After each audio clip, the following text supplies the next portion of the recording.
Hi மக்களே, welcome to Crazy cooking with sisters. நம்ம இன்றைக்கி என்ன பார்க்க போகிறோம் அப்படின்னா, எப்பவும் போல் போரிங்காக இல்லாமல் சூப்பராக கொள்ளுப்பருப்பு வச்சு ஒரு கொள்ளுப்பருப்பு சட்னி தான் செய்ய போகிறோம்.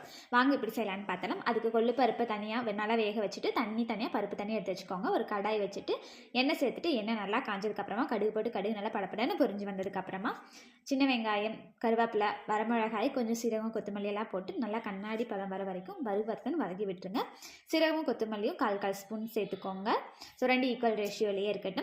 நல்லா வதங்கி வந்ததுக்கப்புறமா கொள்ளு பருப்பை உள்ளே சேர்த்துட்டு கொஞ்சமாக கல்லுப்பு சேர்த்துட்டு அடுப்பை வந்துட்டு லோ ஃப்ளேமில் வச்சு ஒரு 2 பரட்டு அப்புறம் ஆஃப் பண்ணிடுங்க. அப்போ அதே இதில் சூட்டில் வந்துட்டு அப்படியே இருந்துட்டும் கொஞ்சம் அப்படியே நல்லா விறுவிறுன்னு ஆனதுக்கப்புறமா மிக்ஸி ஜாரில் மாற்றி கொரப்பாக அரைச்சி எடுத்தீங்க அப்படின்னா சூப்பரான கொள்ளு சட்னி ரெடி ஆகிடுச்சு. ஸோ மணக்க கொள்ளு பருப்பு சட்னிக்கு நெய்யோ தேங்காய் நெய் ஊற்றி சாப்பிட்டா செம்ம டேஸ்டியாக இருக்கும். சூடாக சாதம் வச்சு நான் எப்போவுமே தேங்காய் எண்ணெய் ஊற்றி தான் சாப்பிடுவேன். நீங்களும் வீட்டில் ட்ரை பண்ணி சாப்பிட்டு பார்த்துட்டு எப்படி இருக்குன்னு சொல்லி கீழே கமெண்ட் பண்ணுங்கள். Bye friends, thank you for